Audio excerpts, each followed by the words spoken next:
Well, just want to start by thanking our fans that went clear across the country. That was awesome. We could hear them loud and clear, and it's not an easy trip for anyone, and much appreciated. Players could feel them. I could feel them, and excited to be home this week to get Husky Nation in this greatest setting in college football. Not much is different from watching the tape. You know, there's a lot of things I'm really impressed with our kids. Physical game. That was a physical game and you don't really realize until you put that tape on and watch it. Kids played a lot of reps. Certain guys took a lot of reps, a lot of pounding. And then it's real frustrating on the same hand, just because it was, like we said after the game, it was a lot of sloppiness that you think you're going to clean up. And,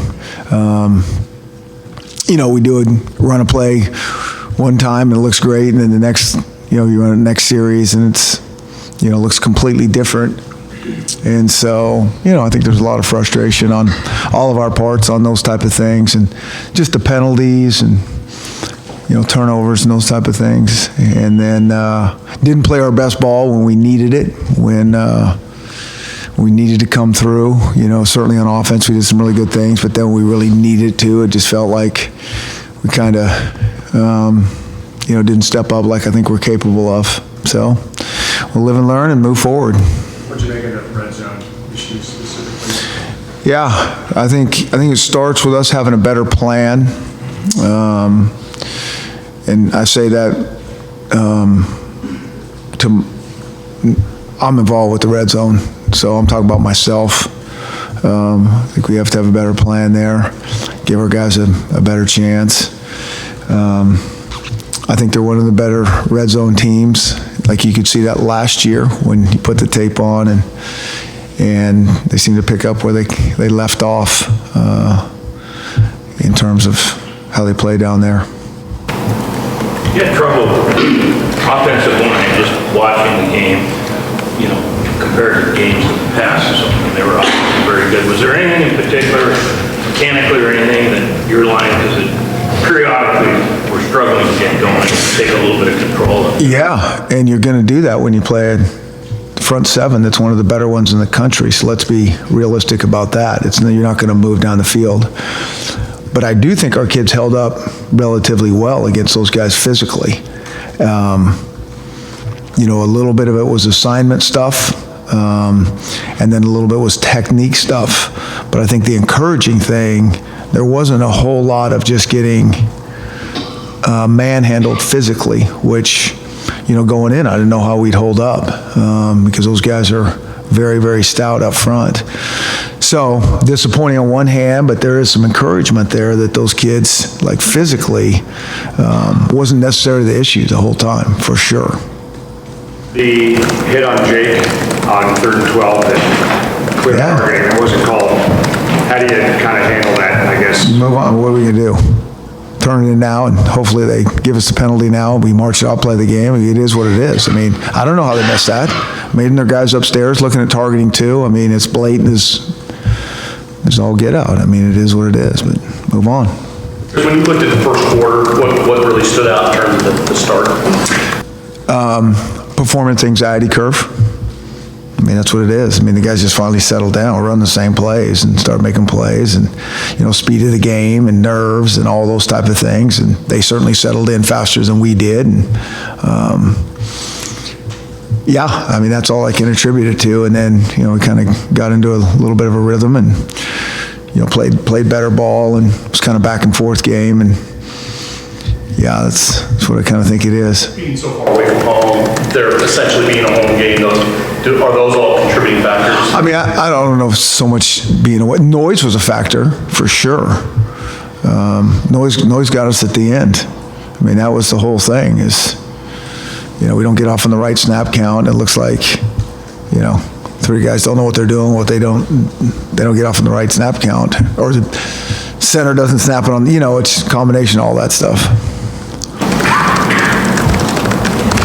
Did you feel like, relative to, you've been here a few years now, and most of these guys have been around for a few years, that overall you saw more mistakes periodically than, not that you plan on mistakes? Yeah, we just, I think when you're playing a really high-level team like that, all those mistakes are just going to be excruciatingly obvious. They're hard to overcome, like certain things where, you just look at the majority of matchups, the first game of the year, you can overcome those things.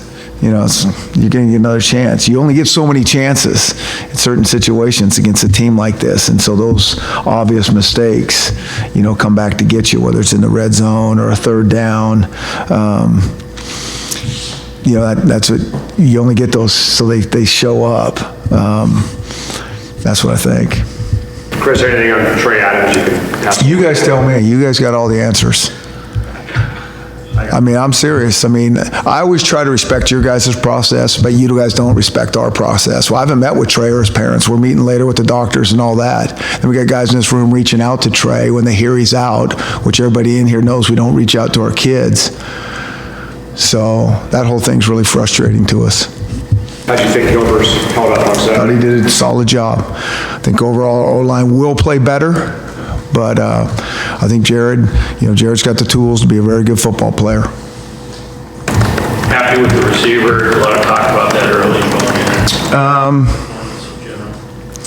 Yeah, they played like I think we thought they would play. We really did. Those kids have been working for a long time and making plays consistently against some pretty good DBs that we have, and so you practice good, you practice at a high level, you're fairly consistent, that's going to show up in the games, and so they really kind of played like I thought that they would. I think Quentin Pounds, he shows a knack for making some spectacular plays on deep balls. He's done that for a while, and my hat's off to him. That kid's just getting back into it.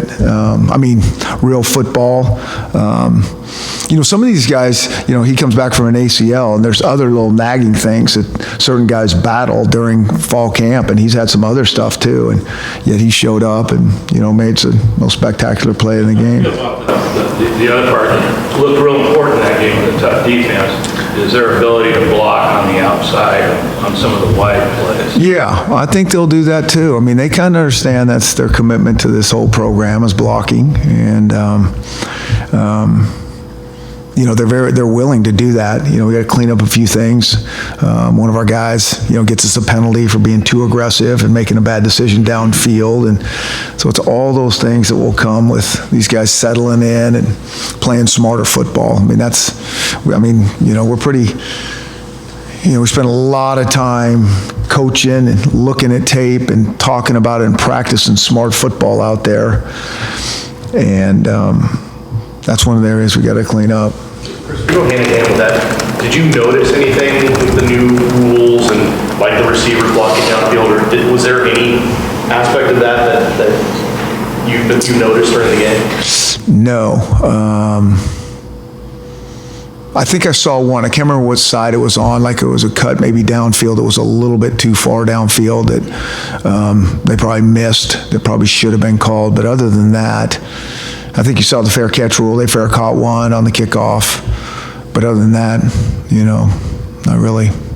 Did Whitford get hurt on the first return? No. He's been battling a little injury all along. Yeah. Peyton Henry show you anything Saturday? Yeah.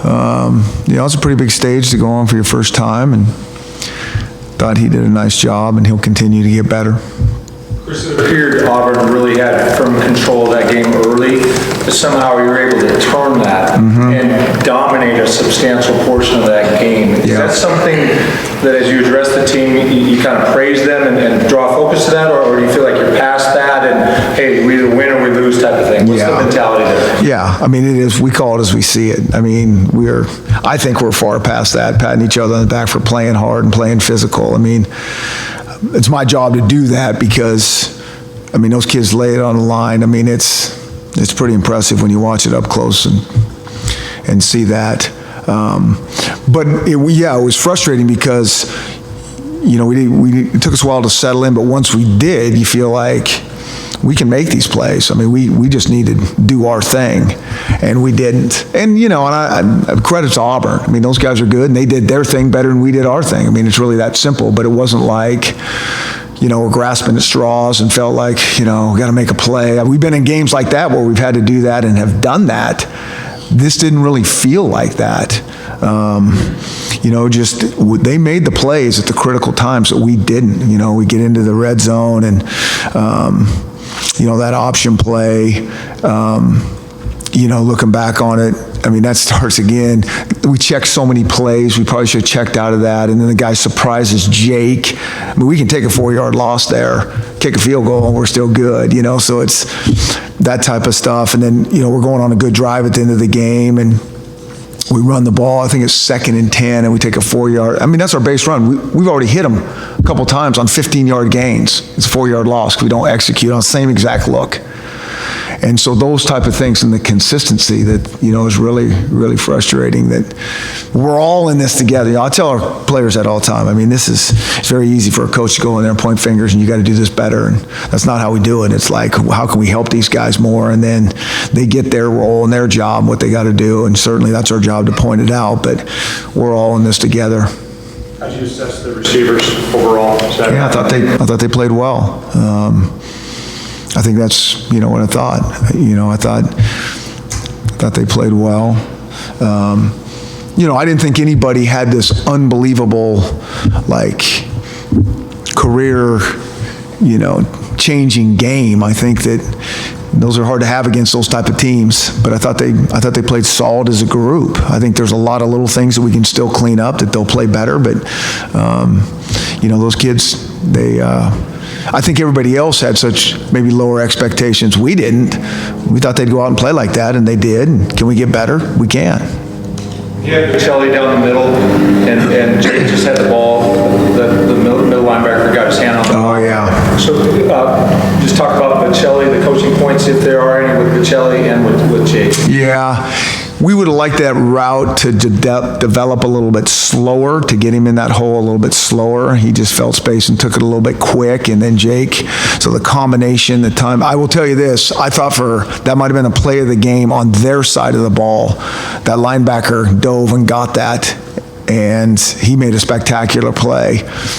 Now, we could have tightened a couple. Those are small details that we're talking about. And had we tightened up our timing, we might get a touchdown there. Would you see being able to look at the offensive pass interference on Bocelli on the touchdown pass? Yeah, he wasn't necessarily trying to run into him like that, but he ended up. They passed it off different than he thought they would, and so there was if we're trying to pick a guy, we're going to pick him better than that, not be that blatant. So, I can see why they called it.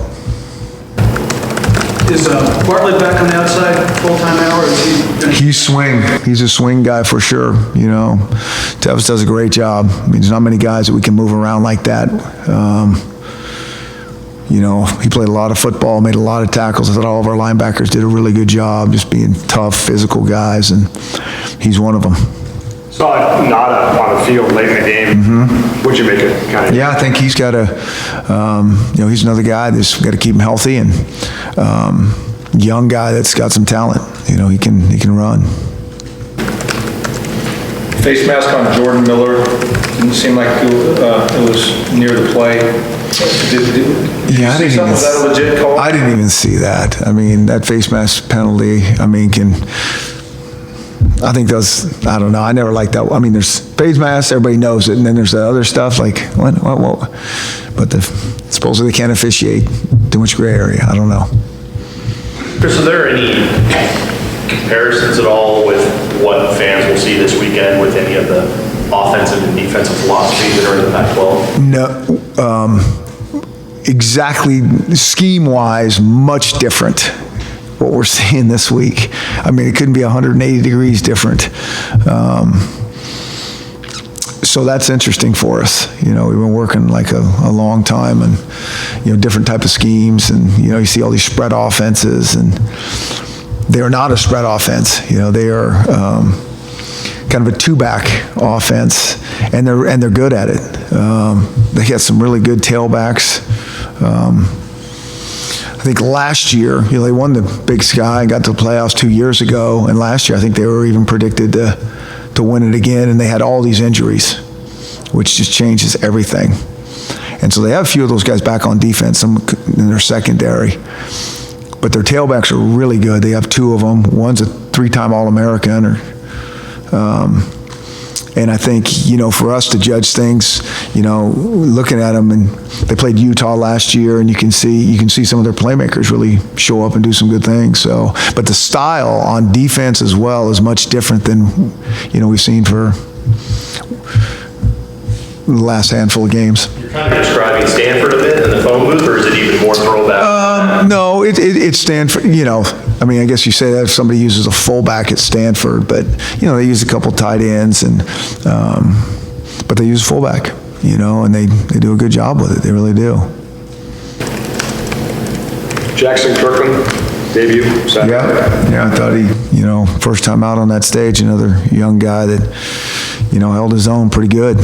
And I think, I get excited about all those young guys, if they just stick to the process, how they're going to grow and get better and get smarter. You got two things: handling it physically at a different level than they've really seen, that game intensity, and then you got a lot of moving parts coming at you, a lot of things you haven't prepared for, which you're going to get the first game or two. And so there's a lot of things these young guys still haven't seen that you're sorting through, and so that can slow you down a little bit. But I thought he did a nice job handling all that at first game out. Jake's interception, was he kind of waiting for Kaiser to come back? Yes. It's a bang bang type play. But the receiver needs to come back to the quarterback.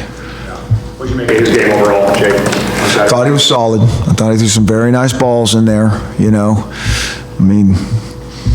It's hard. This is why that position's so difficult. You can play 70 plays where it's like, wow, that's good. And, there can be a handful, which there usually are, that's like, wow, gosh, if I could have that one just over again, But everybody has that. It's just such a critical position, and everybody sees it, and everybody's got the answers for them, and it's, nature of the position. That one stretch, very quick, less than a minute, one touchdown drive, 4 passes. Was that something strategically at that time that you thought would work? Were you able to take anything away from that at that point in the game? Was this right before half? Yeah. Well, we were in a little bit of a 2-minute drill. So it was Yeah. more time than anything else. Yeah, it was just and we do that a lot. Our guys are actually pretty good at it, and that kind of helped us change the tempo a little bit, but it was really a time issue. Is that something we've asked you about this the last few years? Seems Jake ran that obviously really well in high school. Is that something We do that. Something you would do more, maybe? Just depending on the situation. We do a lot of tempo. What are the disadvantages of that, I guess? Going 3 and out in about 30 seconds, putting your defense right back out there against a good offense that holds the ball. How limited is your playbook when you're working at that tempo? It's limited, but not significantly. We've kind of developed and there's been enough kids around that have been with it long enough we can do enough so we don't feel like we're totally handcuffed. Given that success, though, that you had at the end of the half, and knowing what you had to do at the final drive of the game, are you already in 4-minute mode there, or can you run some tempo? Where's that? At the very end of the game, knowing that you guys had some success and had some rhythm running tempo, is it harder to think about that when you want to maybe drain clock at the end of the game? Were we behind? Is that what you're talking about? We weren't trying to drain clock. We were trying to score points. I think that's when you're behind, against a defense like that, we're not thinking, okay, we got to score, but not too quickly. We got to do what we got to do. We were trying to slow down, just run good plays, and I think our kids were a little bit too much into the frantic panic mode, knowing that we got to get something done here, but we had plenty of time, call the play we want, whether it's a tempo play or not a tempo play, it doesn't matter. It's like whatever we think gives us best chance, and those are the moments that are just so hard to replicate. You just can't replicate them. We put our guys in those situations at practice all the time, but it just doesn't do it justice what you get in the game when you really know this is it. But we do a lot of 2-minute, we do 4-minute, we do all these. It's all situational football at practice for us, and but then you got to go through it and experience it and learn from it. Big snaps for Jake Wamba, that linebacker. How did you see him? Yeah, he's been an awesome, guy for us on our team. I mean, he's smart, knows exactly what he's doing. One of those guys that's heart and soul of this program, been with us for a long time, and just does whatever we ask him to do. And it's good to see him get in there and big stage and get some significant reps. Chris, I forgot to ask this last week, but has anyone been added to on scholarship? Not at this time, no. Coach, obviously going back to even your Boise days, you've seen these elite programs from other parts of the country up close and personal. When you're standing there on the sideline and those eyeballs are seeing those guys, are you at a stage now where you're saying, hey, we're getting there, we're getting to that very top elite and we can play with these guys at any time? Or is there moments where you're saying, whoa, they've got certain aspects of their team that kind of, we're not quite there yet? I mean, what's just kind of your visceral thought when you see them up close? Yeah, I don't think of it like that. I just study the tape more so, and it's like, okay, how are we gonna, that's where you make that's where I think all your best judgment and thinking comes in. Not when you get on the field and you're emotional and you're like, oh, this guy looks prettier than we thought, or not, it's like, how do they play? And, I think we got guys that can, that are as good as players as anybody around, but that's the whole trick to this, is putting this together and having a team that can, compete with most. I mean, that's all we're trying to do, is just improve our guys, get this team to play as close to the potential as they possibly can, and enjoy this process that everybody tries to not let us enjoy it because it's life and death, whether we get touchdowns or win or lose, and it's not. It's not, and that's what we're trying to do. What'd you make of Jimmy Lake's debut? Yeah, I thought he did a good job. I mean, I think when our defense can, hold an offense like that to, 16 points, you'd like to be able to get 17, and you'd like to think you could. But I think that's how it is when you're playing a defense like that. You're thinking it's going to be tight. It's got to be a low-scoring game. And so they did a nice job, especially in the red zones. They made them earn those things. We may be a little too forgiving in the middle of the field part of things to let them get down there, but we'll look at that. But that was good. Any unexpected communication issues just because Jimmy hadn't done that before? Nothing. Yeah. How do you feel in general, earlier in the game, it seemed a little more pronounced, but ability of the defense in front to get a little bit of pressure, a little bit of penetration. How do you feel about that, about the game, looking at the... Early in the game? Yeah. Yeah, I didn't like early in the game. I mean, it just took us a while, everything for guys to just settle down and go play ball. It'd been a while, and thought they did a better job than we did. And, we're always trying to figure out how to start fast. And, certainly when you come out in that first game, we went live early in the week before we played those guys. We went live. So we've tried everything and still haven't cracked the code. Chris, there was a time when Division I or FCS teams never played lower level teams. Do you think it'll ever revert back to that? I don't know. I've had this question a few times. I really just don't know. I don't know. I know it's, sometimes they need those games to help run their programs as well. And so it's not just as simple as dividing everybody out. And I mean, everybody wants the same level playing field. I shouldn't say everybody. I do. I think most do. That we're but it's not like the NFL. There's not 32 teams all on the same level playing field. There's just different divisions. It's a big, all kinds of different scheduling issues and all those type of things. So, I don't really have the answer to that. All right. Okay. Thank you, everybody.